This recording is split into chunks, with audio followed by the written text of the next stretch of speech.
keeps on rocking on the stage show, and as you can tell, we are in the home stretch now. It's live, stage 1 action from E3 2013. I'm your host, Chris Waters, taking it home with 2 more demos. The first one, The Walking Dead 400 Days. Joining me on stage is Harrison Pink, the designer on the game. Harrison, here we are, the end of E3 approaches, but we can't leave E3 without talking about The Walking Dead. I'm glad you brought me in here.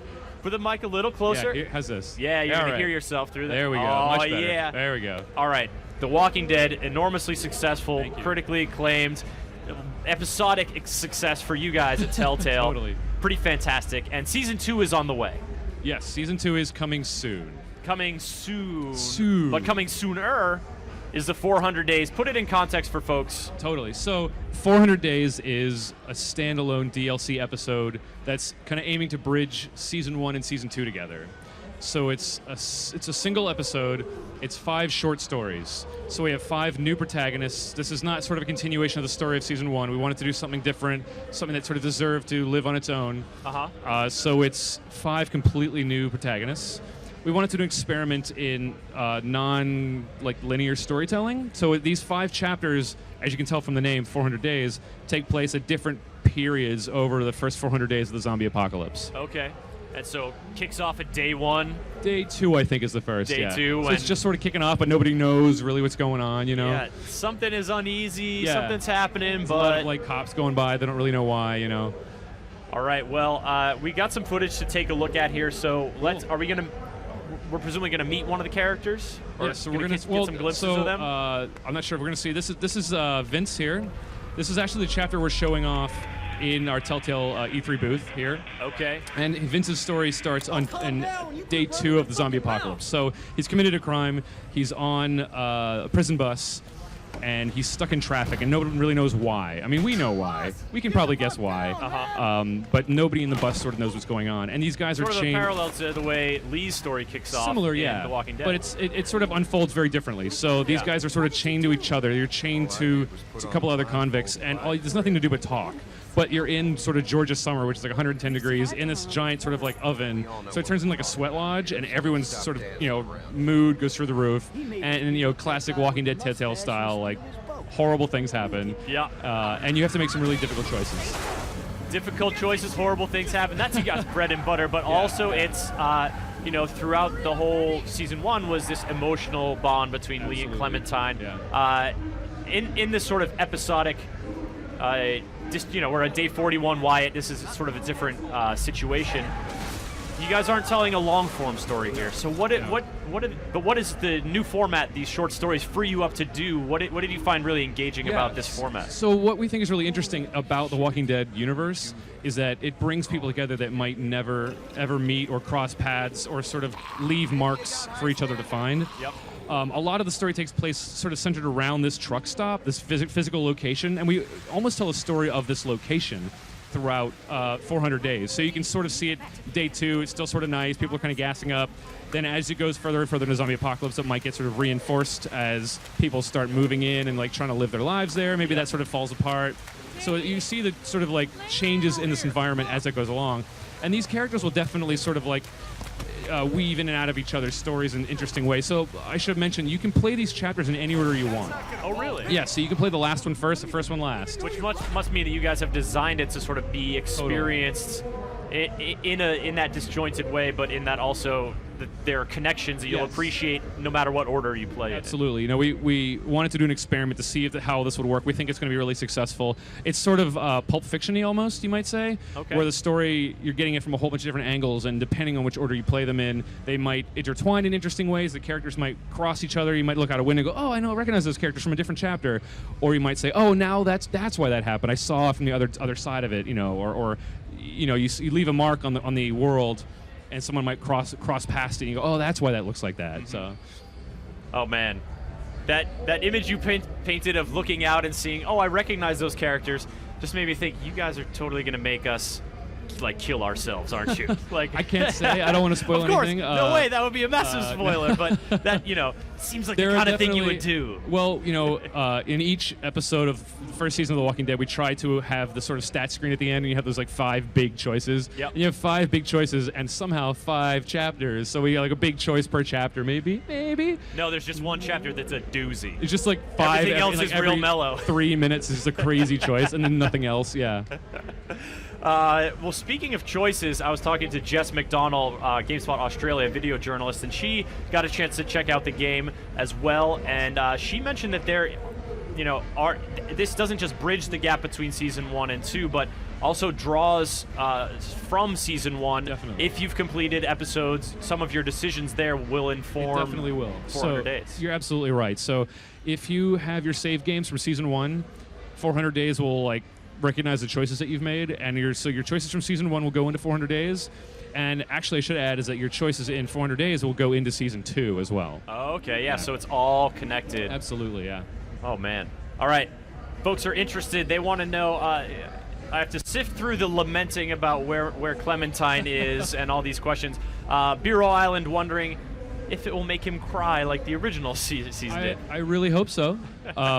We recognize that we're not going to be able to tell, as you said, the long-form story because we're doing a 15 to 20-minute stories, 5 of them. So we just want to give you really interesting and difficult choices in the moment. We really want to make sure those choices are really interesting in the moment.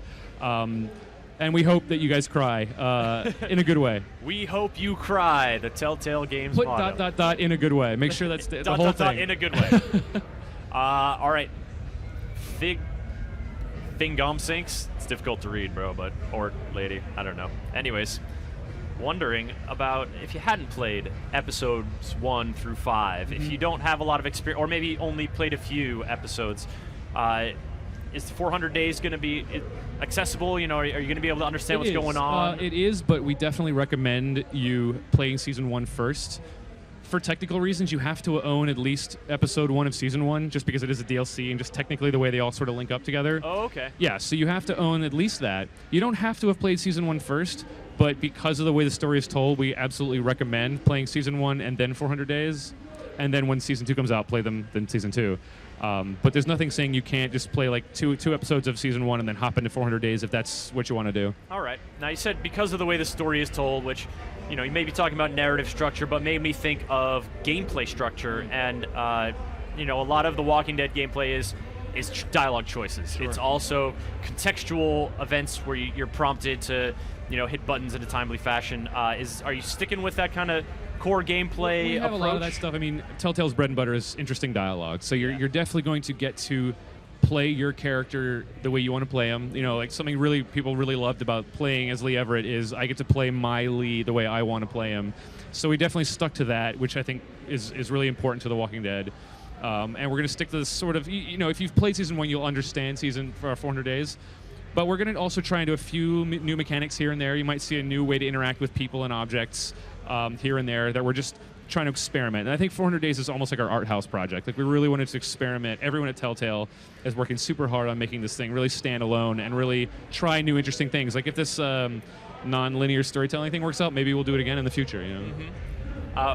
Bogaba, curious to know how much of an effect will those choices in 400 Days how will that differ the endings? Will you have wildly different scenarios where people are going into season 2 on different footings, or That's a really good question. I don't think we're quite ready to announce anything comparing 400 Days to season 2 just yet. Sure. The choices you make in 400 Days will definitely play into season 2, but we're just too early to talk about season 2 at this point, unfortunately.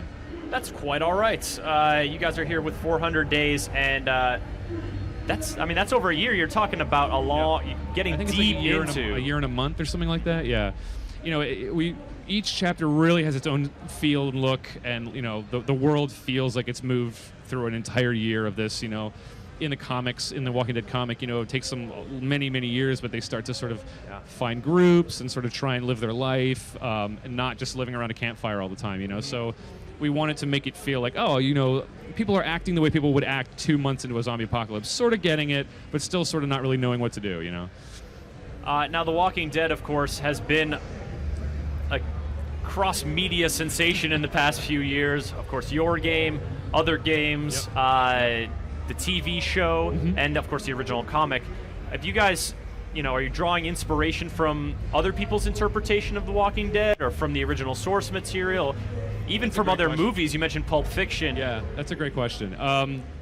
We're all huge fans of all of The Walking Dead stuff. We watch the show, we read the comics, so it's impossible to sort of keep yourself in a bubble when you're absorbing such awesome, zombie stories. But I don't think we consciously go, oh, that was cool, let's do that, because we really want to give you guys something new and fresh.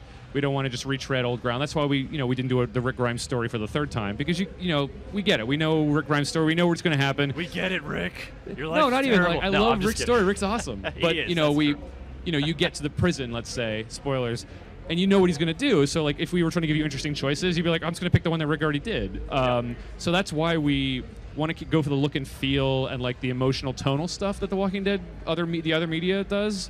And the comic does so well and the show does so well, but give you something fresh that you can really sort of imprint yourself on the story.